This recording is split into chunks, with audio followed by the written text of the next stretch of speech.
And whereas on the index, I do the knuckle flat almost completely, and then I go back and rework it almost toward the end. But as soon as I finish the basics of the knuckle flat, then I go to the top by the fantail, I do all that, then I do the sides last. Well, on the middle, it's a little bit different. I do about 50% of the knuckle flat, which is funny because the flats aren't really flat at all, are they? Shaping. And then I do the sides leading up to the top. And then I do the arc over the fantails. I do that shaping, and then I go back and I refine the entire piece. So that's what's going on right now. So right now we're concentrating on just the left side, and it's a tricky process, as always. A lot of comparing, as always. And a lot of fine moves of the magic tool. And you're going to see me in just a moment starting to do the force forming of the metal, which is basically just brute muscle, pushing these bulges out between the creases that I'm creating. And I'll point that out as I'm doing it.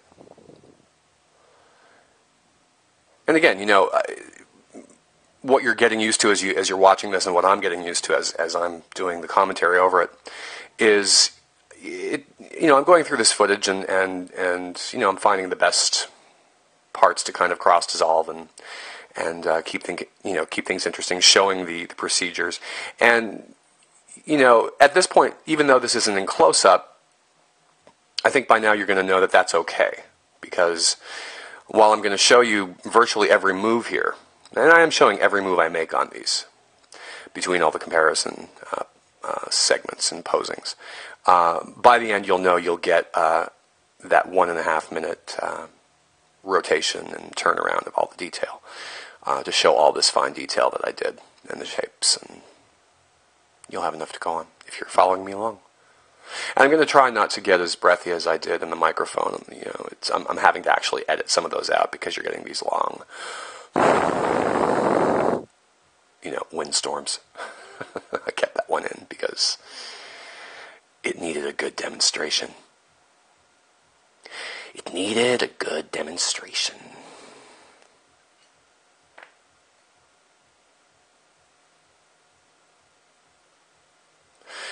As I was building this section, I was I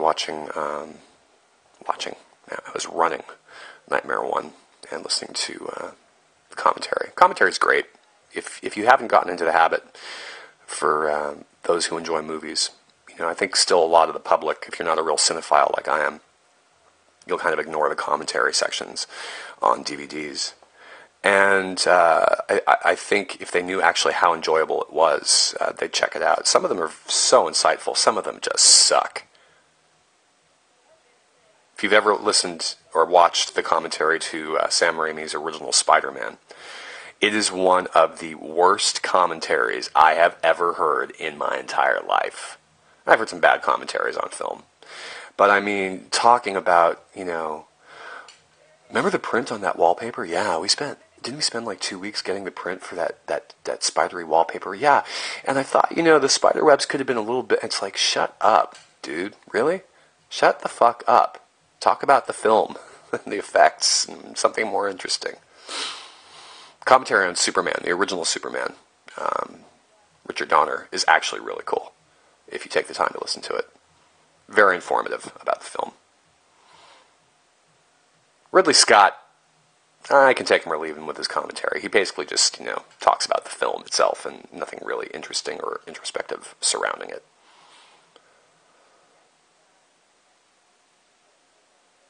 Oddly enough, some of the best commentary, most enjoyable anyway, that I've heard is from Nightmare 1. I'm surprised they haven't done the commentary for the other Nightmare films, frankly. I mean, I know they've done the documentary, but I think those films are sadly missing some commentary. Certainly 3 and 4 would be great to see commentary and listen to commentary on. But I'm digressing. So here we go. So, small moves again, Ellie. I told you, I talk about it when I think it's important to talk about, and other times I just kind of let it run and hang out with y'all. And this is where you're going to start seeing this side really fattening up with the excess metal if we're looking from a side view. I think at some point I pull it up into the camera.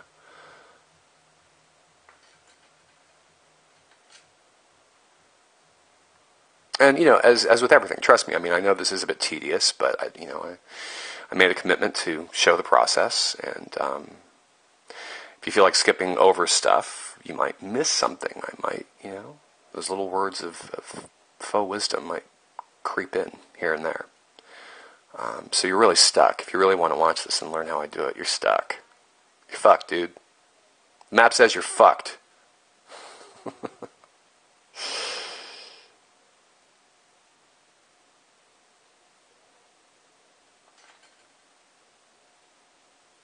Alright, it's actually coming together pretty nicely. I was pretty happy with this piece as I was doing this. The pinky gave me a lot of problems, I remember. I'll probably add some really interesting blue-tinged commentary to the pinky section when I get to it, the footage that I shot. Also, I wanted to point out, my equipment sucks. My film equipment sucks. It's bare bones. I mean, I get it from these, these cheap little, Asian knockoff electronic stores where, people are stealing and probably reselling this crap. So I've got, I don't even have real. If my camera says Sony, it's probably not even a real Sony. It's probably like a bootleg one, made of lead. So it really does suck. And I'm using, open source editing software on my replacement laptop. A lot of you don't know this. Actually, most of you don't know this. I was robbed a few months ago. My apartment was broken into, and I own nothing. I mean, I don't even have a bed. I sleep on a blow-up mattress. I have no furniture. The only thing I have in my apartment is the stuff that you see on this video in this studio. This is all the stuff I have. I own to my name, and I had my tower and my 2 monitors and all of my files from school and everything crew gear related, everything, including the flash drive, which I was downloading stuff on, and I was robbed. Came in and they took it all. Lots of things happened in the last few months that a lot of people don't know about, including being in the hospital, which is happened right around the time I was robbed, oddly enough. We'll get into that another time.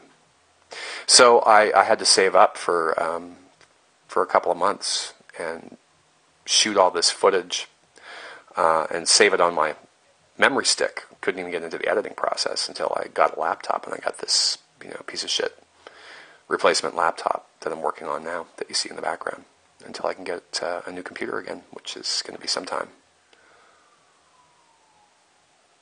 Cue the sirens. We don't have enough sirens. More. We need more sirens. Not more cowbell. More sirens. More. More sirens. There you go.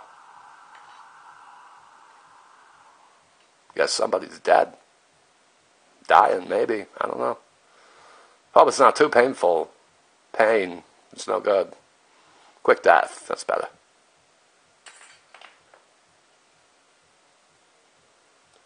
So we're getting pretty close to finishing this side now, and you can see it's it's the same as the other stuff. It's just a lot of reworking of the metal and comparing those reflections. I can't tell you how important light is, man. I just can't. It goes without question. It's half of the build process.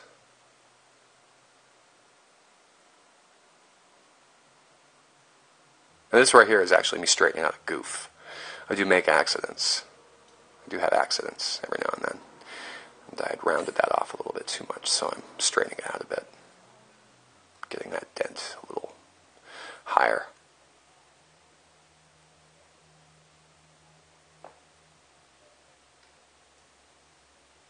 I think the chick downstairs is getting fucked right now, actually. No, I'm not going to include it on the documentary. So you can see this is really, I actually think she, yeah, she is. This is really coming along nice. You can see how fat it's gotten on the left. We actually want that at this point, because that means we have less work to do. But I want to start working this bulge on the side. on the left. You may see it. You may not. I might not have, because I'm not really, again, this is, I'm not demonstrating this to the camera when I'm turning it over. I am working. I am looking at this stuff as I'm doing this.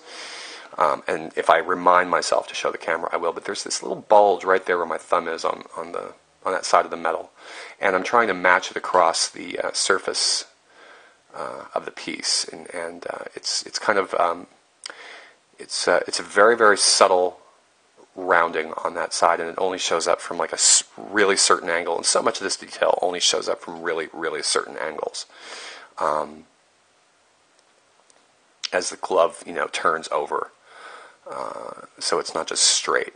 It's very, very organic. It's very chalky and really like just mashed and kind of tweaked out.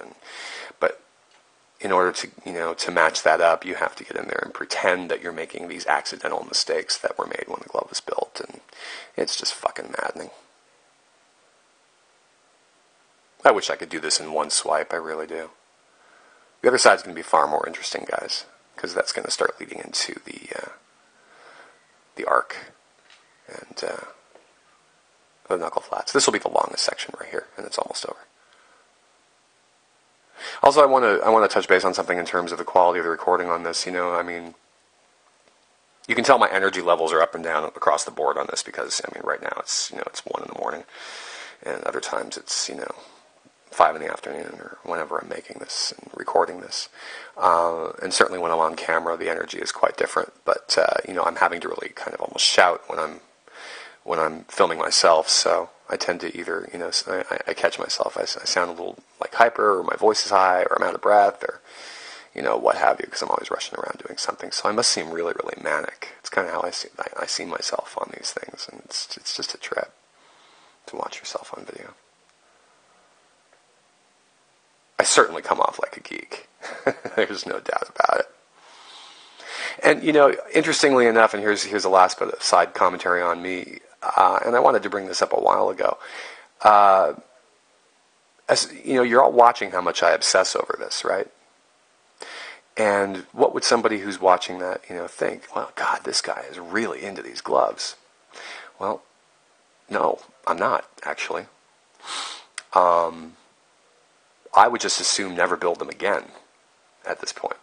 That's not necessarily all true, There's still some, I still actually get a lot of enjoyment out of this process, but because I've been doing it for so long, and because these are outstanding client gloves that I'm finishing up after my life went to shit, and I had to kind of rebuild everything from scratch. Just to get my supplies up, and then I hit a lot of hurdles in between, and I've had nothing but a run of bad luck in the past couple of years. Even trying to be a stand-up guy and doing this, and I've really fought the good fight, believe it or not. And so my enthusiasm for the craft is waned quite a bit. Excuse me. I like to wean myself off of it. So all this care I'm putting into it is not me being in love with the glove, quote unquote. It's me going, I made a promise. I made a promise to do the best that I absolutely could. I won't skirt out on it no matter how tired of doing it I am. But this is like fucking pulling teeth, man, for me. I mean, I'm just like, I'm done. I'm over it. I don't even own a glove. The only glove I own is the Becker clone. And I use that for work. Don't you think if I love these gloves, I would have at least one kicking around somewhere? I mean, I think that's the cliche actually in the community. You hear glove makers going, "Well, I'm actually going to build one for myself now," because we're always sending out the next glove, because we don't have, we have orders. So it's like, oh, I got to send this one out. And I was the same.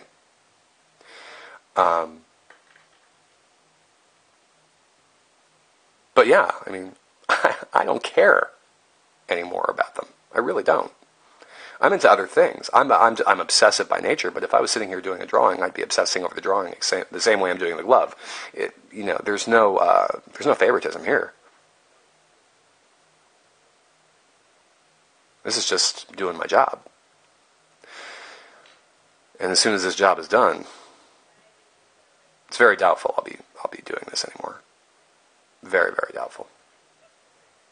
Maybe once in a while, on a blue moon, really. And I had this whole thing where I was gonna do like a sales day and all these gloves and this and that and the other. And frankly, with the dramas and the robbery and everything in between, and it just and Warner's and Nightmare Gloves getting the license and everything kind of being gray and up in the air. And I'm just like petered out on the idea. Like, yeah. Not really into it at this point. So you can kind of see that bulge that I just created on the left. Now it still looks really fat because I haven't done the right side yet, so just bear with me on that. But you can see it's kind of rounded on the side there.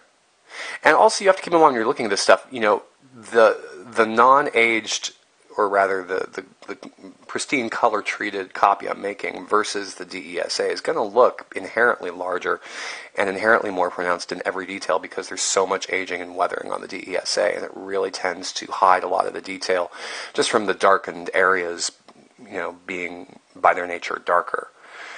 These are all things that play tricks on you. And I find myself, looking at and realizing when I'm looking at this stuff.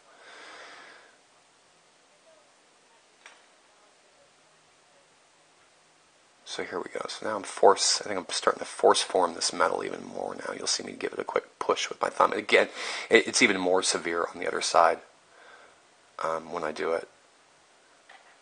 This is like I said, this is for as complex as the index was. The knuckle is actually more frustrating. I'm not going to say it's harder. It's just more frustrating to build because of the shape placement and the idiosyncrasies of the metal. And that's why when I get to the ring actually goes pretty quick at this point. And the pinky is very, very quick. Pinky is my favorite to do. Boom, done. I don't know why that is. Maybe because it's shorter.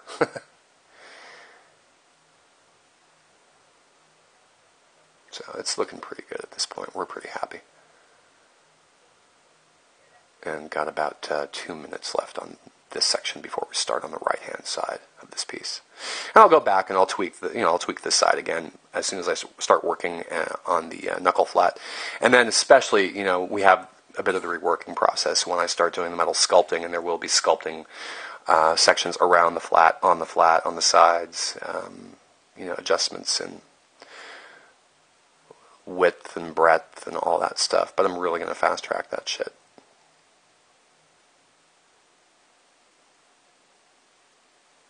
Yeah, there he is.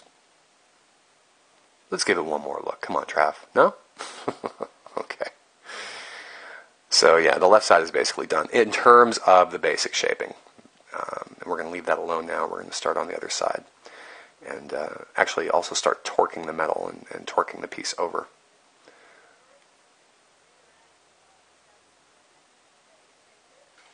Pretty quick. One more look. You can see the length is pretty much, it's getting there. It's the shortening of this piece because of the torque is really starting to happen. I've never understood the need, one's need to have a loud engine on a Harley Davidson. You've got a cool enough bike, just visually, and a cool engine sounds good too. But to have those earbuster engines, it kind of screams, I need attention, doesn't it? I mean, there's being authentic, and then there's being an asshole. That's kind of being an asshole. Of course, now I hear the sirens. Maybe the asshole crashed, and we don't have to worry about him anymore. All right, so this is just about wound down. I'm just doing my final tweaks, and we're going to get to the right-hand side, which is far more involved. There's going to be far more commentary about the actual process, because there are some things I have to explain, and it'll be a little bit more interesting, and there's going to be far more cross-dissolves, so it'll be a bit more fast-tracked than this section. But for those of you who are bored with this, I guarantee somebody's not. I wouldn't be. I'd leave this running and build gloves to it in the background, if it was me. And it is me.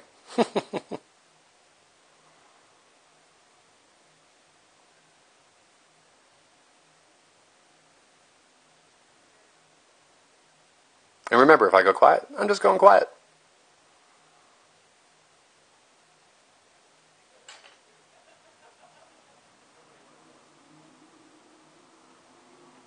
All right, seriously, either it's the asshole again, or it's another asshole with another loud engine. So it seems to be an epidemic, or at least contagious. The need for attention for loud Harley drivers. Come on, guys. It's like putting a sock in your pants, isn't it?